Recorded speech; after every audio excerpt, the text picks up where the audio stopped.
Hi everybody and welcome to my first ever Arts News TV show. Today, welcome Sam Buckley. Pleasure to be here, mate.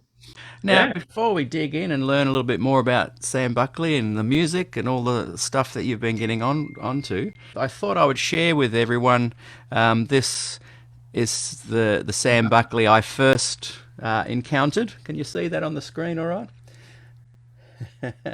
And that's you. And we worked out before that it's 2001, I coming know. up coming up to 20 years ago. And you came along to my Mate, studio, and you recorded yep. this EP. I was so And nervous. I were performed you, it very well. mate? I Hopefully remember it was thinking, wow, this guy is such a great guitarist. And you did Texas Flood, yeah. Crossroads, Yeah. and Flora. Well, it's a Santana number. Yeah, Flora Duana or something, I think Flora it was. Duana, Yeah, it was an and old that's Santana instrumental. that's the back Uh, of the EP. You were that was saying you at the back of the Zakos's house. right, Ruth Zakos. and you were saying you didn't you don't have a copy of that, so I'm going to run off a copy and send it to Yeah, you. that'd be fantastic. I'd appreciate that. From there, you went on to you moved to Sydney and start going full Yeah. time after around that time. Tell me Yeah. a little bit about that transition. Yeah, for sure. So I just sort of played in the shed and did the demos with you, and we had that period, which was fantastic. And then I went back up to mum and dad's area for a couple of years, and I did an advanced diploma of music at Grafton TAFE. So I spent a couple of years up Right. there just kind of hovering around and did a bit of study, but I realised there wasn't any opportunities to really play live there. I mean, there is on the North Coast, but it's limited compared to the city, like you'll Yeah. get a gig maybe once or twice a month or whatever and I wanted to play blues too, so it Yeah. was going to be 1 or 2 gigs a month up there maybe, and so I thought I've got to go down to Sydney and give it a go. So I had an old mate who invited me down and I just moved in with him. And I just started going to all the jams, all the blues jams, the Sydney Blues Society and all that. And I just sit in and jam with people. And then the Drum Media was a fantastic paper down there. It's probably That's right. online now. But I used to just hunt through that, and I just started going to auditions, anything that looked relevant. I'd be like, yeah, I'd ring them up, go, yeah, I'm keen, and I'd go and audition. And I got into a really cool blues rock cover band called Blue Venom. I think they're still going. Right. Yeah, they've been around for years. I think they're still going. They're like a really old, they've been playing for probably 20 years with different lineups. And we played all over Sydney and Central Coast and South Coast. What year was this? That would have been 2005. Yeah, Yeah. 2004. 2005, I moved to Sydney, actually. Yeah. So this is 2005. So this was my first professional gig where I was singing as well. I was singing half the vocals. I shared that with the bass player. And, yeah, we played at least twice a week. So that was great. I did that for 12 months, I think. And then after that, I went and did uni for another couple of years and got my uni degree. So I had a Bachelor of Music. And then I played in an originals band during that period for about a year. And we just did all the original venues around inner Sydney, inner sort of city. Yeah. Sydney. Newtown. Yeah, Newtown. Yeah, like the Hotel, the Town Hall and all those venues that have original bands. And that was fun, but it still wasn't bluesy enough for me because I just wanted to play blues. Mm. Yeah, so after that, the next thing I got in with got a gig with a lady called Annie Piper, Yes. and That was kind of next level, wasn't it? yeah, that was awesome because that introduced me to touring and festivals, the blues festival circuit, and I think I joined her band in the end of 2007. So I've been in Sydney maybe 3 years. And I got that gig again through the Drum Media. So my first memories with her were we got together and did a few gigs, but probably about 4 or 5 gigs into it, we were playing at Woodford Folk Festival. Amazing. So that was New Year's Eve, I think maybe 2007. Yeah, 2007. Amazing. And she's the bass player and singer, isn't she? Yeah, so she's multi-talented, fantastic bass player and singer, and good songwriter too. Mm. So it was a really great experience. I mean, we do up to 2 week tours, around Yeah. Victoria and Tasmania, and we went up all the way up the east coast as far as not Cairns, Airlie Beach. I've seen some great footage of you with her at festivals on YouTube. Yeah, So thank you. Yeah. I encourage people watching to go and later check out some YouTube clips Oh, too. thanks so much. Yeah. Look, with her, it was a real step up for me musically to what I've been doing. You really had to, know your material, know how you were going to play your solos, know the different grooves individually, and really nail them. And your parts, and be a bit more part orientated. I think before then I was sort of a bit more of a happy-go-lucky guitar player. Yeah. So just had to make the flavour of the songs more detailed, and obviously just learn how to perform under those more pressure situations of a big festival where you got, instead of 10 or 20 people in a pub or 50, you got a few thousand. So that's a whole different level, and you're doing radio interviews, you're doing press stuff. You got to perform live. We did a lot of performances online, on radio, live on radio, and that sort of thing. Touring, being on the road for a couple of weeks at a time, and dealing with the punters, just dealing with drunk people and just crazy people and people who love you, and people who want to have a dig. That happens occasionally. Yeah. All those crazy sides that comes with being on the road. With musicians. It was a real educator for me, and I had to step up for sure. But I was ready. It was great. Yeah, for sure. Yeah, it was really great. And so you that was a couple of years you went with that? Yeah. So with Annie, I played for 4.5 years with her. Whoa. So we were together quite a long time. She and during that time, as I said, we did all that touring. We did an album called Chase and Tail, which was a hard driving Aussie blues rock album, I'd describe it as. It was definitely kind of pretty Henry and Stevie Ray Vaughan-y, but it had that lovely flavour of Annie's smooth, sort of sultry, beautiful female vocals. She was had Annie's voice is very smooth and draws you in, but it's also got a bit of grit as well. It worked well with my guitar playing and that. So we recorded an album at the end of 2010 or something, and then and then that was it. After that, we went our separate ways in the end. But did she have a manager or agent, or just did it all herself? Yeah, so Annie, she released her albums in Australia with John Durr from Black Market Music in Melbourne. Oh yes, yeah. Yeah, so John's been around for years, working with artists and that. He's probably Australia's, well, he would be. He's Australia's most established blues label. So he worked with us in different areas, helped with the tours and some of the PR and all that sort of stuff. He's a great guy, John. He's done a lot for the Australian blues scene and Australian artists. So he did some of the managing, and he also had a booking agent that worked for his label. Right. Claire, her name was, I think, and she used to book some of our tours. And even I booked some of it. I stepped up and did some of the booking. Annie would do some of it. John Durr would help us out, and it was a bit of a team effort. If I could get us a great gig, I would. Obviously, and that. But yeah. Did you find it grueling, and that's why you kind of parted company, or was it just time for something different? Yeah, basically time for something different. I think I just 4.5 years. It's a long time. Long time, and commitment. It's like putting bands together. It's personalities. It's it's all those things that people's where people want to go musically. Where they go in their private life, maybe they get married, maybe they have children, maybe they just take up another hobby that's taking over.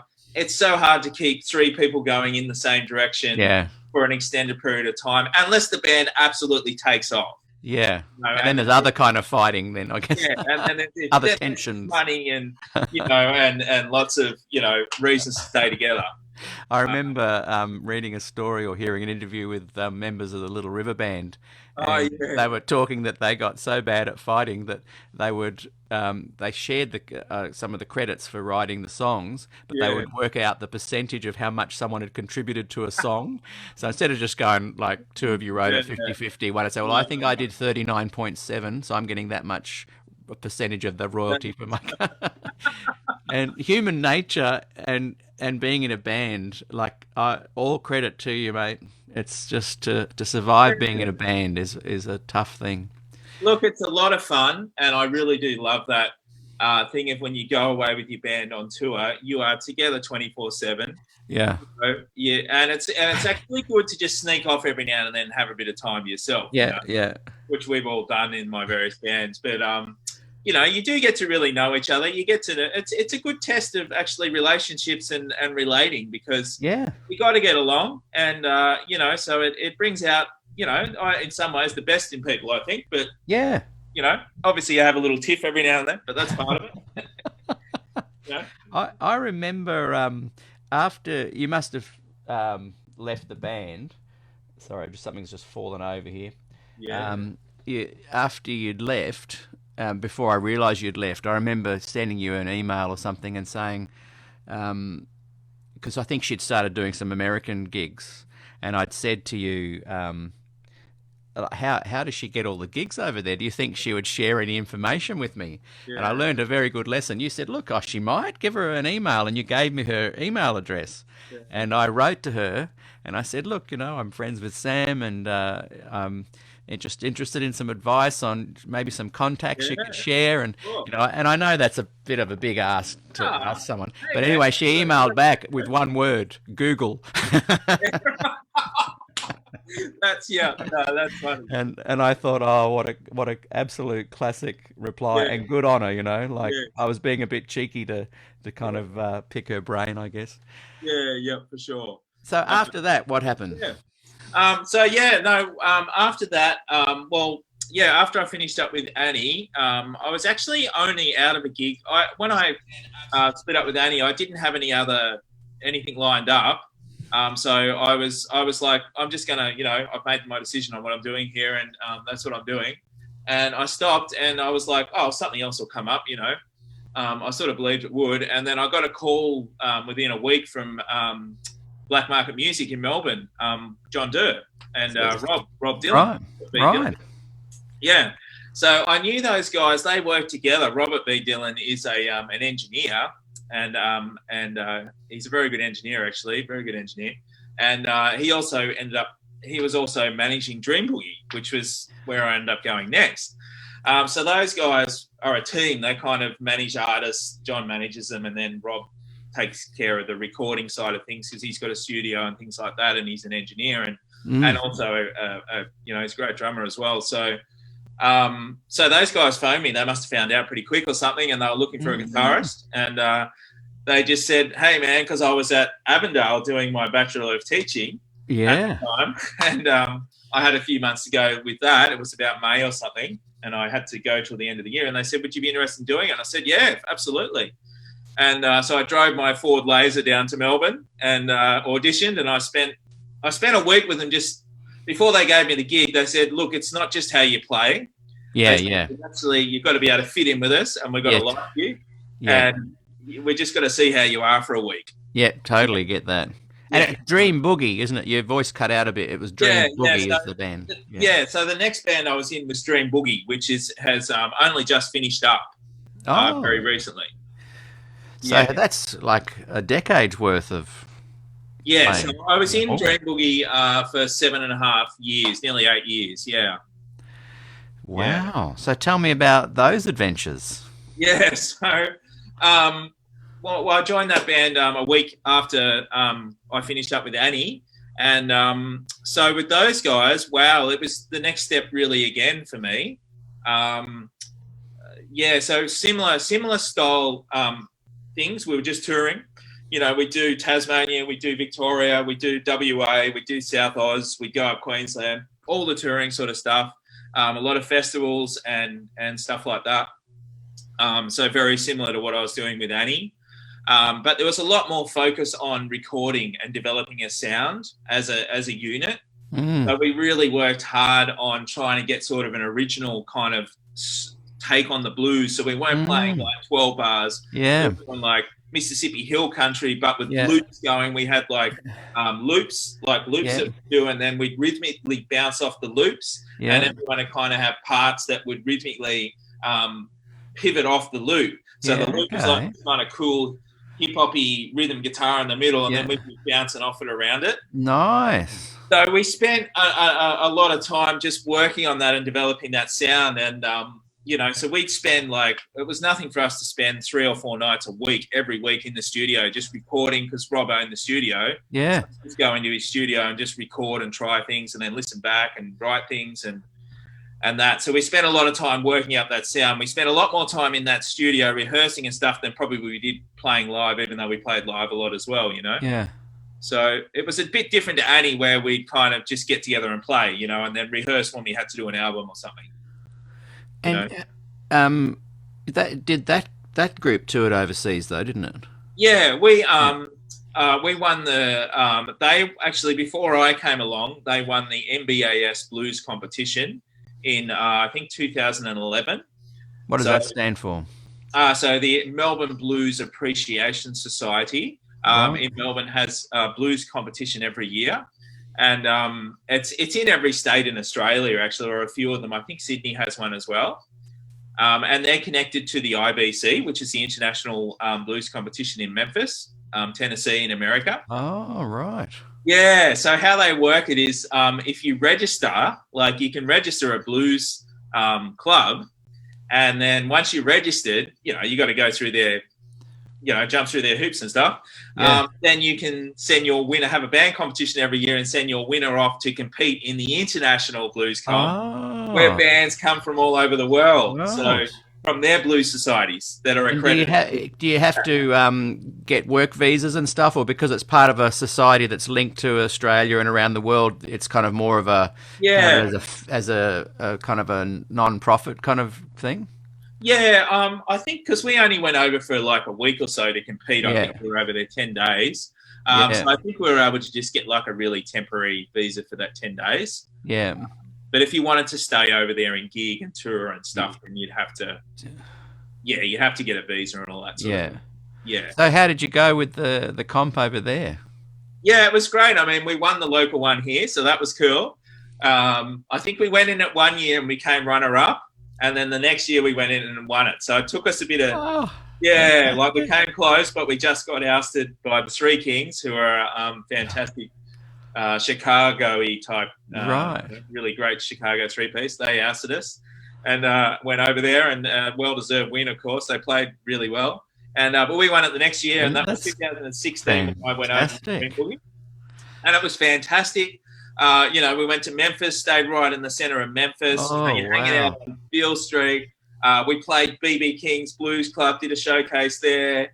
We played at just clubs all up and down the street. And of course, going in the competition itself is unbelievable. You've got, I think it was 250 bands are in it worldwide. So, wow. You walk down the street and there's just musicians everywhere, So it's a really amazing, and you know what musicians are like, they've got energy and stuff. There's so much incredible energy there and vibe. Everyone's excited. And I would love to go to that. Is it still all happening every year, I imagine? It happens every year, yeah. So they run the competition. Yeah, it's in January. Once January every year. But I don't know about this year with coronavirus, because a lot of the clubs have shut down and the comps mightn't be on. So I don't know what's going to happen. But year after, I reckon I'd save up and take the girls to Disneyland and then finish off going down to there as well. Oh, you'd love it, Peter. You'd love it. So, I mean, an opportunity like that, I mean, the trajectory is just a wonderful experience for you, isn't it? It's given you a lot of struggles and challenges, but awesome rewards as well experientially. Yeah. Were you able to kind of eke out an existence during that time financially as well? Yeah. So what I ended up doing is I was a labourer on and off. My backbone, the way I earned money was either playing guitar or labouring, and or both. Mm. And until I was 30, basically, and I worked in music schools a little bit teaching guitar. So I was labouring until I was 30, working on building sites and demolition labouring. And I think I counted, I've had about 40 jobs in my life, or more probably now. That was a few years ago. Yeah. So I do whatever it took, just take whatever job came along, and as long as I could play guitar, really. And where was I up to? About being able to eke out an existence. Yeah, so basically, after I got qualified with Avondale, it became a lot easier because I got registered, BRT registered in Victoria. And when I moved down there, I started getting CRT in like 2013, which is good money. So you can do relief teaching kind of thing. Yeah, relief teaching. Oh, right. And then I've had quite a good teaching career as well. So I've had a lot of contracts, and I've done a lot of classroom, taught 11 and 12 vet music, a lot of performance, because obviously that's been something I've done. So I've ended up I'm now a specialist instrumental teacher 3 days a week in a school. So that's brilliant. Yeah, so I've got a contract, and you're signed up, you get your holiday pay and all that stuff. Obviously, you've got the commitments, but I only do 3 days. That's my rule. Yeah, and so that's great. Yeah, because these days music really is weekends. So if you leave somewhere on a Thursday night or something and come back on a Monday, if you can work Tuesday, Wednesday, Thursday, or something like that, you can still pour all your energy into music as well. It works out pretty well, yeah. I mean, I have to take a few sickies here and there or something, like, or I'm sick, for some of the tours and things. But look, I put in and make sure I do a good job when I'm there, and I really put in for the kids and stuff. So they're pretty understanding, when I say I've got to cool. They get it. They know I'm a professional musician, and it's important to me to do that. It's actually beneficial to them and to whoever you're working for that you're increasing your knowledge with the music, because you're then going to pass that on to your students. Well, I think so too, because if I was to just be a 5-day-a-week teacher, I think I'd get really depressed and probably not be much of a fun teacher. Yeah. What makes me, I think, a pretty decent teacher and stuff is I'm just engaged in what I'm doing, and I'm loving what I do. So that comes across to the kids, which helps. It's all about vibe, Yeah. So after you've won this competition, back to Dream Boogie for a minute, did that springboard into some actual touring of the States? We did actually get Yellow Dog Records actually picked us up, because we made it to the semi-finals, which means we made it into the top from 250 bands down to 50, because you had to play 2 heats. You had to play. Basically, they look at it as like it's like semi-final, quarterfinal is the first. Quarterfinal. So we did 2 quarterfinal heats, and then there was the best of them, and that got us through to the semi. So we ended up in the top 50. And from that, once you got to the semi-finals, that's when the record guys came out. Right. So this was good for us because we made it to the semi. So a lot more of the label people would show up, bookers, promoters, record labels. Yeah. And there was a guy over there from Yellow Dog Records. It'll come back to me, Mike. Mike's his first name anyway. And he manages labels, and he's really into like picking up bands that are doing something a little different. And because Dream Boogie had such a different sound, we really did have quite a different sound. We worked hard on it. We actually, when we went to Memphis, we got actually really, we actually made quite a little splash over there. We got noticed. Like, I'd be walking down the street and people would just, Dream Boogie, Wow. So we got quite noticed. Could just not saying that there was amazing musicians everywhere, and we were no better than any of them by any means. In fact, a lot of them were better. It was just because you had a special sound that was unique, and people are often drawn to that, aren't they? Yeah, we just had something different, and that got noticed. And this guy from Yellow Dog Records took us out to a swanky, high-end sort of bar one night and talk shop with us about signing us up. And he offered actually to sign us up over there and for us to go over and tour and record with him. But it was just logistically very difficult because the whole band was situated in Australia. Yeah. And it's just so costly to, set yourself up over there. You got to get working visas. There was a whole heap of logistics, and it ended up falling through in the end. But Yeah, I mean, America is kind of the place to be able to tour and make a living in some ways because totally. Yeah. they're they you know there's over 300 million people. Yeah. I mean, that's the thing with America. I mean, you can go over there. You know, you can be just like a good act, but not necessarily a big act, but a good Yeah. act. And all you got to do is just get to have enough of an album, Yes. enough of an album to get the attention and of a promoter Yep. who'll throw it out there, and you know, venues will go, yes, yes, we like the sound of that. If you've got an album that's just decent, you don't have to be huge. You can go over there and work. Oh yeah, Yeah. Oh, for oh yeah, sure. you can go And over there. Dream Boogie was that band. You would definitely have been able to be Yeah, working. we could have if we wanted to, but you know, just with what we decided to do as a group was basically just not work ourselves into the ground that way. Yeah. Yeah. Yeah. What we wanted to do, and we didn't end up doing it, but what the plan was to create a really great album Yeah. that we were hoping would just slingshot us past having to do that, Yes. and we could just go over there and do stuff that was a bit more focused around, Yep. you know, because working when you go on that little, you know, the circuit, you know, Yeah. Yeah. it's really it's just bread and butter. You're And not it's grueling work, isn't and it? it's grueling work, and you're not necessarily going to get anywhere bigger just from doing that. No. You've got to, it all No. comes down to having an album and things lining up. Yeah. So that was our rationale on why we decided not to go over there and grind it out. Yeah, Makes sense. You know, it's a good decision, and particularly at that time, CD sales were starting to wind down all around the world, and harder to kind of put bread and butter on the table if you're not selling albums as much anymore as well. Do you yeah, know do you know the Marcus King band? I do. Yeah, he's amazing. Yeah, you like I it? randomly got to know him and his dad. Oh, Mainly wow. his dad. I'll tag his dad in later on. He might even be watching today. Exactly. I stumbled across them randomly about 4 years ago, maybe 3 or 4 years ago.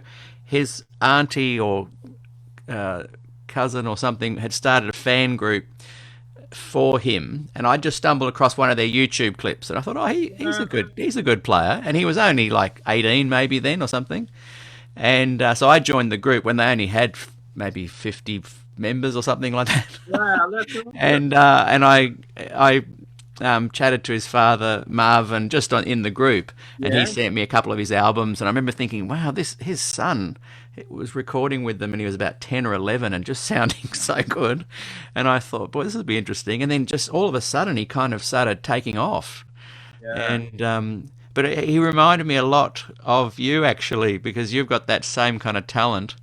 But I think he was just fortunate to be born in South Carolina in this kind of area where you can just grow up doing gigs all the time, you know? Yeah, yeah, sure. Oh, well, thanks, Peter. I mean, that's an incredible, you know, thing for you to say about me. I mean, yeah, no, look, he is an amazing talent, and I think he's going to be, to me, he reminds me a bit of Warren Haynes, young Warren Haynes. Yes, yeah. New Warren Haynes, in my view, like he's got that southern rock, but bluesy as all hell. Yeah. That southern rock kind of smoothness and jazzy. Yes, yeah. Groove. You know, he's beautiful. Yeah. Well, as soon as you get your solo album done, I'm going to send Marvin a copy of it. Oh, I'd love that. Thanks so much. So a few weeks ago, I saw you put up a group of your own, you know, solo stuff that you're going to be working on. Yeah. Tell us about that, because we'll have to wrap up soon, unfortunately. But yeah, for sure. Well, yeah, well, that brings me up to the present. I mean, Dream Boogie actually finished up in early January this year. Wow. As a band. So after the band was going about 10 years, they were going about 2.5 years before me.